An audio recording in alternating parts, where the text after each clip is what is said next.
The gentlelady is recognized. Thank you, Mr. Speaker. Yes, I rise today to demonize, as the word was used on the left across the aisle, to demonize illegal immigrants who are here, raping our women and girls, murdering our women and girls, and who are pedophiles, molesting our children. You're darn right.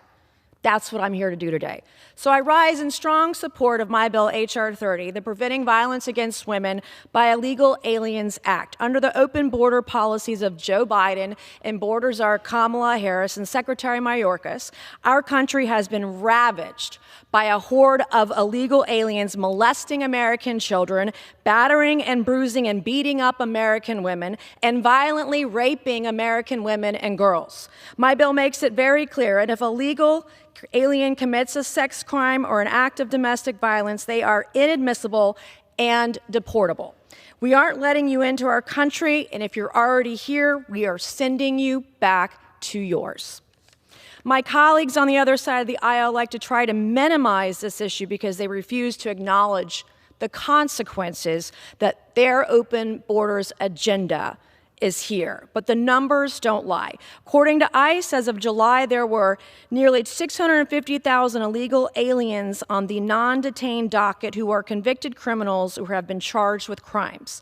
These criminal illegal aliens freely roam our streets, committing senseless acts of violence against American women and children. This includes over 100,000 illegal aliens convicted of or charged with assault. It includes over 20,000 illegal aliens convicted of or charged with sexual assault and rape. It includes over 12,000 illegal aliens convicted of or charged with sex offenses. It includes over 3,000 illegal aliens convicted of or charged with kidnapping, and nearly 15,000 illegal aliens convicted of or charged with murder. That is who the left are defending this morning: murderers, rapists, and pedophiles. Hundreds of thousands of criminal illegal aliens are out on our streets terrorizing our women and girls. This bill passed the House last year in September by a vote of 266 to 158. 158 Democrats voted against this bill last time.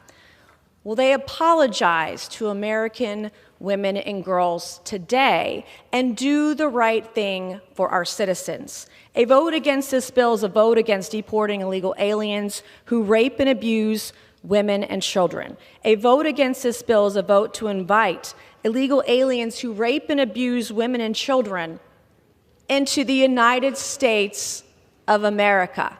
I can think of nothing less American than that. It's despicable that 158 members of this body, which is supposed to represent the interests of American citizens, voted to prioritize illegal aliens who are sexual predators and domestic abusers, rapists, and pedophiles over the safety of American women and girls. Mr. Speaker, what do the 158 members of this body who voted last time to protect illegal aliens who are sexual predators have to say to the family of Jocelyn Nungare, a 12-year-old girl who was brutally raped and strangled to death by two illegal aliens from Venezuela? What do the 158 Democrats who voted against this bill last time have to say to the family of Rachel Morin from Maryland, a mother of 5 who was brutally raped, brutally choked, and beaten to death on a hiking trail by an illegal alien from El Salvador? What do the 158 members of this body, the Democrats who voted against this bill last time, have to say to the family of Kayla Hamilton, a 20-year-old with autism who was tied up, raped, and strangled to death with a phone cord by an illegal alien who was a member of MS-13? As a survivor of both rape and domestic violence myself, I know the devastating toll, the devastating consequences of heinous crimes like these have on a woman. I know the lifelong scars, the irreversible scars these heinous crimes leave behind. The blood and the physical and emotional pain caused by these tragedies, the trauma caused by these tragedies, the lifelong trauma of these tragedies, the blood is on the hands of every single Democrat in this body who votes against this bill. It is our birthright as American citizens to live freely and safely in our communities. One woman, one child victimized by one illegal alien is one too many. They have no right to be here. Some of my colleagues across the aisle claim that the definition of domestic violence in this bill is too broad. They're wrong. The current definition isn't broad enough. And I know this now that I've been a victim, most recently of domestic violence and abuse, that VAWA did not go far enough, and our states have a lot more to go to protect women and girls. I implore my colleagues to look at their hearts, hear the cries of the families who've been shattered by these evil acts committed by illegal aliens, and put American women and children first and pass this bill. So, Mr. Speaker, I ask unanimous consent to enter into the record the following items. Without objection. Since we have someone from the state of Maryland, this was in Fox News. Arrest of a legal immigrant previously convicted of rape in Maryland marks a record for ICE. ICE nabs several migrants convicted of child molestation, one convicted murderer, in the blue state suburbs of Maryland. Another one from Maryland, Rachel Moore in murder. Illegal immigrant from El Salvador charged in rape and killing of Maryland Mama 5. We had someone from Washington today talk. Here's an article about the ERO. Seattle arrests 6 non-citizens with criminal convictions for child exploitation during national operation. In California, serial rapist, illegal immigrant attacked woman in rape dungeon on wheels, said the cops. And then, of course, someone from New York. Here's the headline from New York. New York City arrests unlawfully present Salvadorian citizen convicted of rape. These are the illegals that the left is defending today. I find it disgusting and offensive, and I will always put American women and girls first. Thank you, and I yield the rest of my time. Recognized for 2 minutes. Thank you, Mr. Speaker. Under President Donald Trump's leadership, this rescission package codifies $9.4 billion in DOGE cuts by canceling some of the most egregious Biden-era waste, fraud, and abuse. Here are just some of the funding we are canceling today. $4 million for sedentary migrants in Colombia. $3 million for circumcision, vasectomies, and condoms in Zambia. $5.1 million to strengthen the resilience of lesbian, gay, bisexual, transgender, intersex, and queer global movements. $3 million for Iraqi Sesame Street. $2.5 million for teaching young children how to make environmentally friendly reproductive health decisions. $833,000 for services for transgender people, sex workers, and their clients and sexual networks in Nepal. The American people are begging Congress to get off its ass and codify the DOGE cuts and stop this taxpayer-funded nonsense. Failure is not an option, and I yield back. Without objection, the gentlewoman is recognized for 1 minute. Thank you, Mr. Speaker. When solicitors don't prosecute crimes, when judges and rogue magistrates let thugs out on the streets of America, cases like Irina Zarutska happen. Murders like Irina Zarutska happen. I want to pay special attention to a certain solicitor in South Carolina who is not doing her job, who is lying to South Carolinians, and that is Solicitor Scarlett Wilson of the Ninth Judicial Circuit. Scarlett, I want you to know that I'm watching. When you leak evidence, when you politicize rape, and when you leak evidence of rape victims, when you leak evidence of victims who are being stalked or who've been beaten, that South Carolina is watching, that I am watching.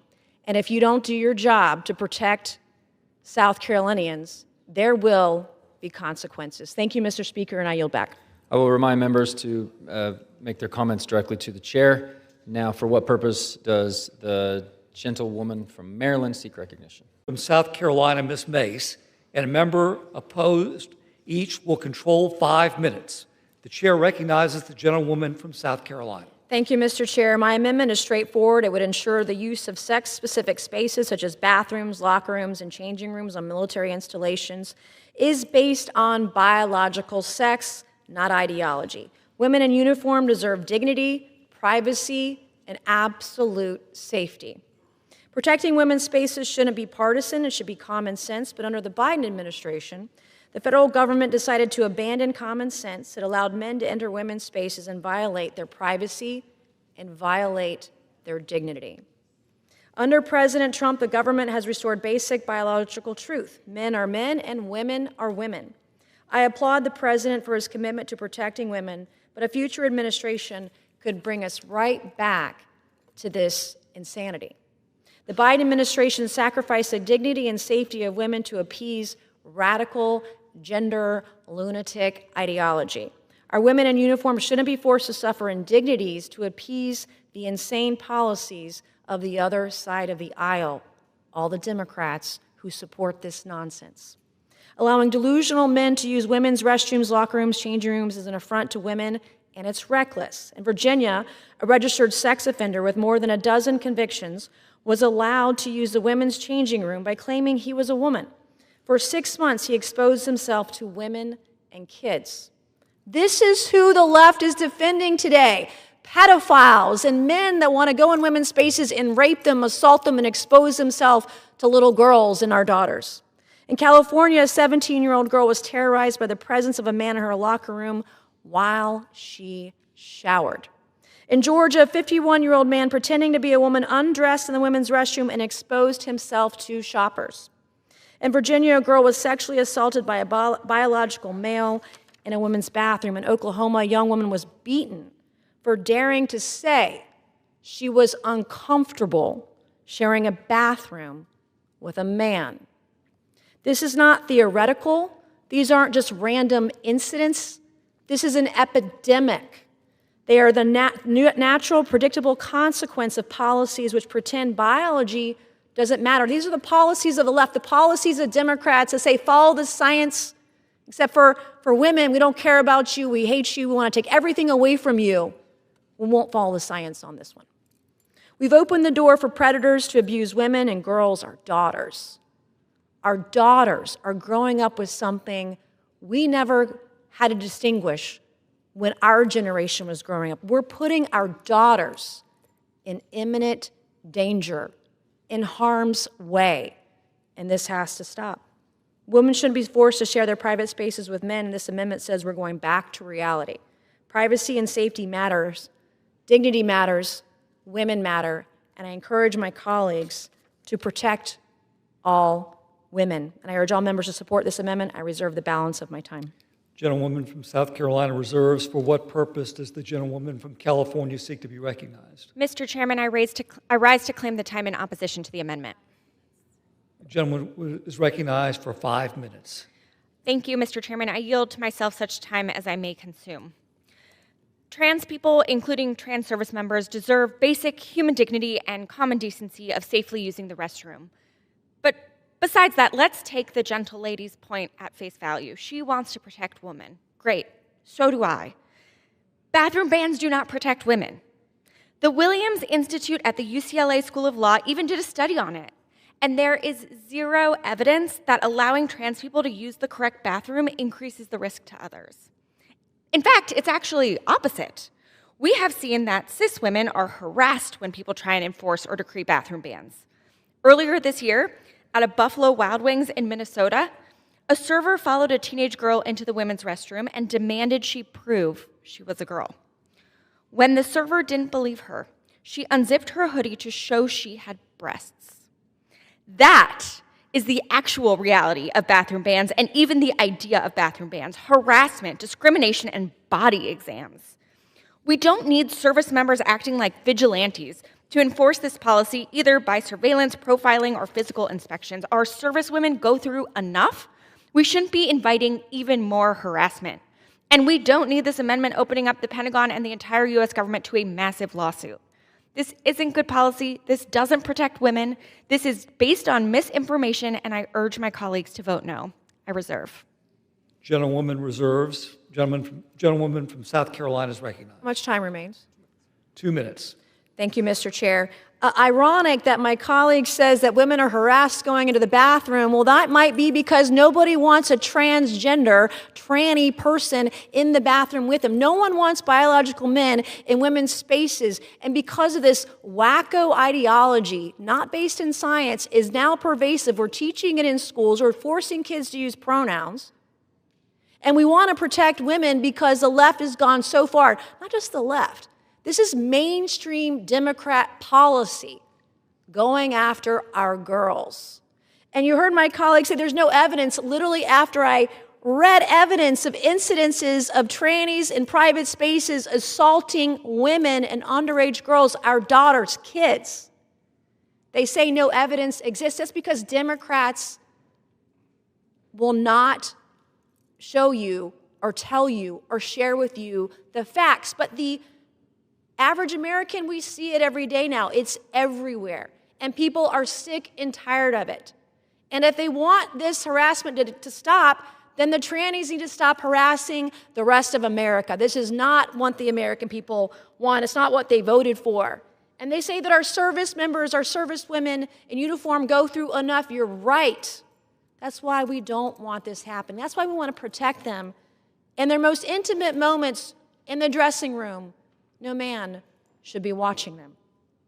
And they talk about lawsuits. We don't want more lawsuits. I find it ironic because it's Democrats who sue states and sue Republican parties over congressional lines and apportionment and all those things that tie our U.S. elections up in lawsuits.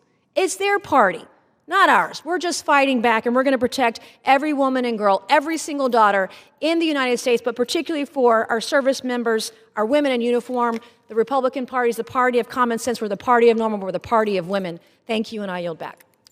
Gentlewoman yields. The gentlewoman from California is recognized. Thank you. I yield 2 minutes to the gentlewoman from New Mexico, Ms. Leger Fernandez.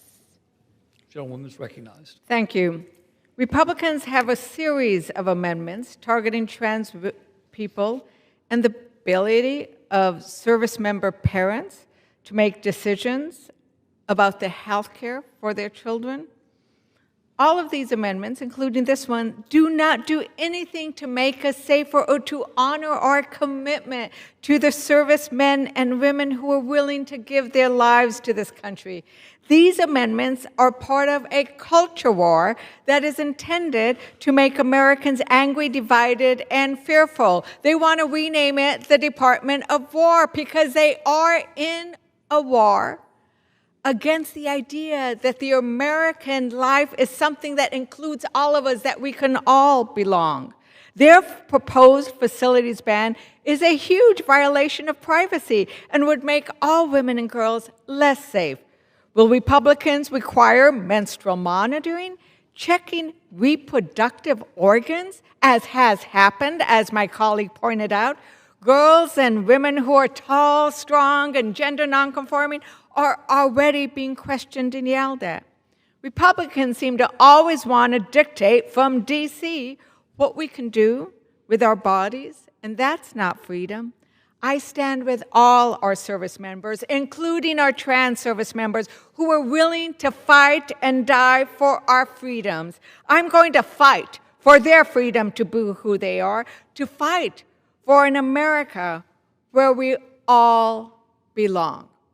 We should not be at war with each other. We all belong. I yield back. The gentlelady from New Mexico yields back. The gentlelady from California is recognized. May I inquire how much time is left? The gentlelady has 1.5 minutes remaining. Thank you. I would just like to point out that I think it's very interesting that my colleague from South Carolina is so obsessed with the issue of trans people, using horrible slurs to talk about them, when many people in this body have received gender-affirming care. Filler is gender-affirming care. Boob jobs is gender-affirming care. Botox is gender-affirming care. Lots of my colleagues have received gender-affirming care, and let me be clear, I think everyone should have access to the gender-affirming care that they need, and I think we should respect everybody in this country. With that, I yield back. Mr. Chair, this is the second of 5, only 5, and I think there should be more amendments regarding gender-affirming care, trannies, you name it. Castration is not a mistake, by the way. My colleagues on the other side of the aisle want to say that castration is health care, and there's nothing more dehumanizing than going after the trannies out there. One recently shot 2 young school children in Minnesota. It is a mental illness, and it needs to stop, and we can stop it in our military right now. So this amendment, in last year's NDAA, we took the important step of banning TRICARE from covering medical interventions to treat gender dysphoria, which would result in the sterilization of children. This was a strong statement by the Congress in opposition to the mutilation of kids. However, the language allows the Department of War to continue to perform an array of gender-affirming child abuse on military dependents and to continue to mutilate our service members. My amendment is simple. It would prohibit TRICARE across the board from covering or furnishing the chemical and surgical mutilation of our warfighters and their dependents under the guise of health care. Our government should not be in the business of mutilating our fellow citizens, particularly our warfighters, with our tax dollars, with your tax dollars. This does not serve to advance our national security. It serves only to advance a dangerous and radical ideology that the American people have soundly rejected. Not only have the American people rejected the chemical and surgical mutilation of their fellow citizens, but much of the science doesn't support it as well. The science shows playing into the delusions of these individuals is not compassionate, it's cruel. Numerous studies have shown not only do these cross-sex hormones dramatically increase the risks of infertility and sexual dysfunction, they actually increase in depression, anxiety, and suicidal ideation among those who these medical procedures are performed. The purpose of our military is to fight and to win wars. It is to create war fighters, killers, not to participate in the latest progressive fad. Under the Biden administration, we diverted money away from readiness and lethality to promote extreme gender ideology and fund sex changes in our military. Under the Trump administration, we have finally recognized gender dysphoria for what it is, a mental illness which precludes military service. Our armed services are not a laboratory to study the effects of irreversible surgeries or hormones. Our service does not exist to provide experimental treatments to those whose conditions should be disqualifying. These people are mentally ill and should not be serving in the United States military. This amendment says clearly the purpose of our military is to defend the United States, not validate identity politics. It makes sure TRICARE serves the mission of protecting health, not undermining it. And I urge my colleagues to support this amendment, and I yield back, or reserve the balance of my time. Gentlelady reserves. What person the gentleman from Washington State seek recognition? Claim the time in opposition. The gentleman is recognized. Thank you. I yield myself 1 minute. The gentleman is recognized for 1 minute. First of all, I want to thank the maker of this amendment for making it clear what the problem is: trannies, mentally ill, insulting transgender people. This is exactly what these amendments are about. It's about a right-wing culture war to try to target the transgender community and make them something less than human. And if you listen to those comments, you get a feel for why that's a problem. Number two, this amendment doesn't have anything to do with transgender people serving in the military. Now, President Trump has already implemented that bigoted discriminatory policy to drive them out of the military. This is about health care for children experiencing gender dysphoria. And what this amendment does is it bans that health care treatment for children experiencing gender dysphoria. I've made a series of arguments on the other amendment about why that is such a bad idea. But the bottom line is this is a legitimate problem. And the studies have often shown that this is beneficial treatment that is now being denied by the United States Congress. This is something that doctors and patients should decide. You know, if we wanted to offer an amendment saying, please look at this issue, here's some studies on one side or the other, ask the medical community to reach their conclusions, that's one thing, but banning it doesn't make sense. I reserve the balance of my time. Gentleman reserves. Gentlelady from South Carolina is Mr. Chair, recognized. how much time is remaining? 2 minutes remaining. Okay, thank you. If not wanting to castrate kids is right-wing culture war, sign me up, because this is not the kind of thing that should be happening to children or military dependents anywhere in our country. And castrating kids, it's not health care either. We're talking about something very permanent. We don't allow our kids to be tattooed until they're adults. We don't allow them to drink or smoke or vote until they're adults. But you're saying that it's okay to castrate a kid because of this weirdo freak ideology. Yes, these are weirdos, these are freaks, these are people who are mentally deranged, mentally ill, and this should not be funded by American taxpayers. Thank you, and I yield the balance of my time. Gentlelady yields the balance of her time. Gentleman from Washington State is recognized. Current law bans sterilization. So that's just a lot of crap about what this is about. Current law bans what she's talking about. What is being banned here is any treatment for gender dysphoria, and that is completely wrong. With that, I yield 2 minutes To the gentlewoman from California, Ms. Jacobs. The gentlelady from California is recognized for 2 minutes. Thank you, Mr. Ranking Member.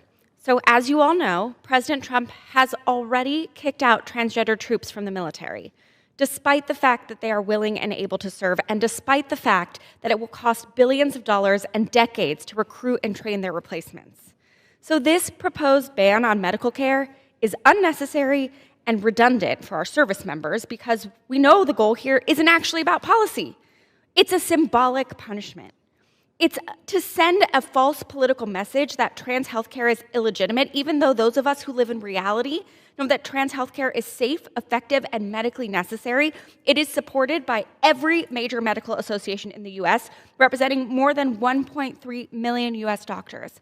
And let's be clear by what we mean about gender-affirming care. We don't only mean surgery. Sometimes it's just using the correct pronouns. Sometimes it's mental health care, sometimes it's hormone therapy, and yes, sometimes it's surgery. This ban would also take away mental health care from the trans children of our service members. We know that trans youth face significant mental health challenges, not because they're trans, to be clear, but because of the external factors they face like social isolation, discrimination, lack of affirmation, the stress of not getting the care they need, having to hear colleagues of mine say horrible things about them on the House floor. And like any parent, if a service member's child can't get the care they need, they will be distracted from their mission. So ultimately, this ban will hurt our military readiness and likely lead service members to leave the military. This amendment isn't only bigoted, it's short-sighted and would hurt our national security. So I urge my colleagues to oppose this amendment, and I yield back. Gentlelady yields back. She already yielded back. That's all right. May I inquire as to how much time I have remaining? 2.25 minutes remaining. Thank you. This time I'm pleased to yield 2 minutes to the gentlewoman from Vermont, Ms. Ballant. Gentlelady is recognized for 2 minutes. Thank you, Mr. Speaker. I rise today in strong opposition to this amendment. If passed, this amendment would immediately prohibit TRICARE coverage of mental health counseling for transgender young people. Let me repeat that.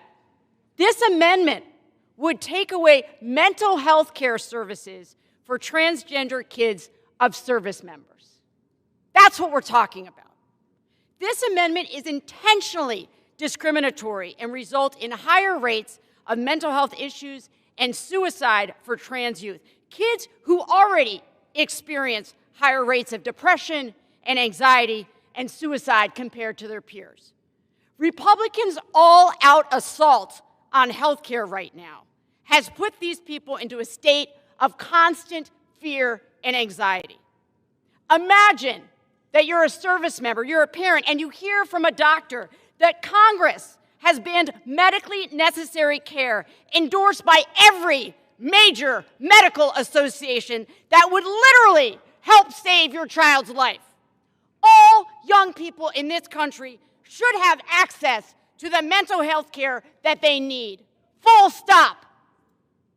Forcing service members to choose between being able to provide health care for their family, for their kids, or serving their country does not make our military stronger, does not make our country safer, and it will not, no matter what the member says, it will not make transgender people in this country disappear.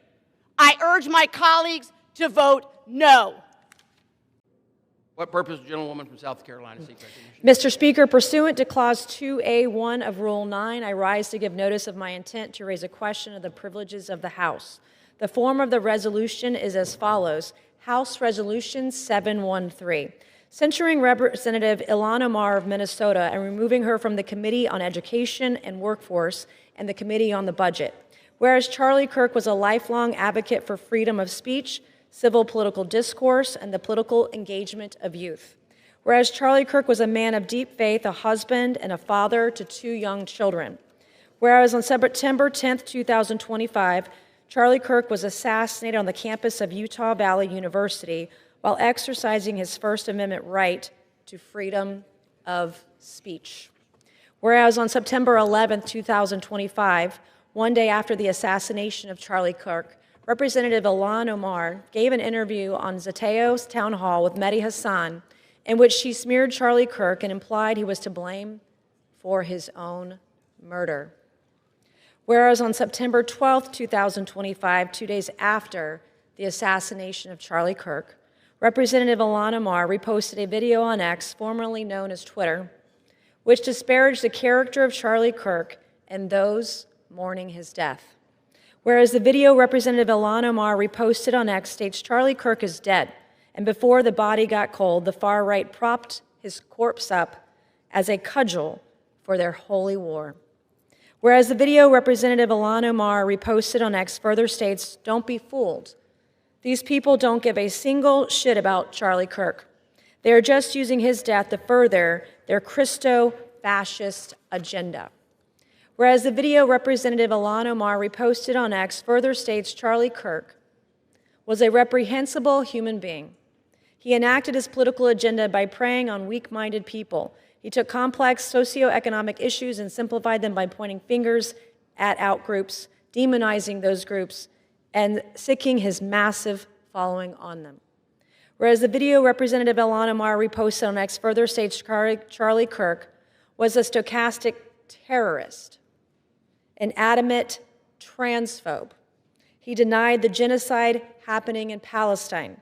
He believed the subjugation of women, and in his last dying words, he was spewing racist dog whistles.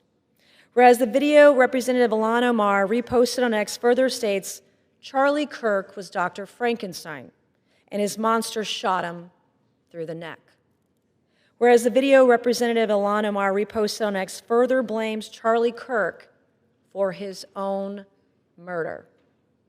Whereas Clause 1 of Rule 13 of the Rules of the House of Representatives provides a member, delegate, resident commissioner, officer, or employee of the House shall behave at all times in a manner that shall reflect credibility on the House.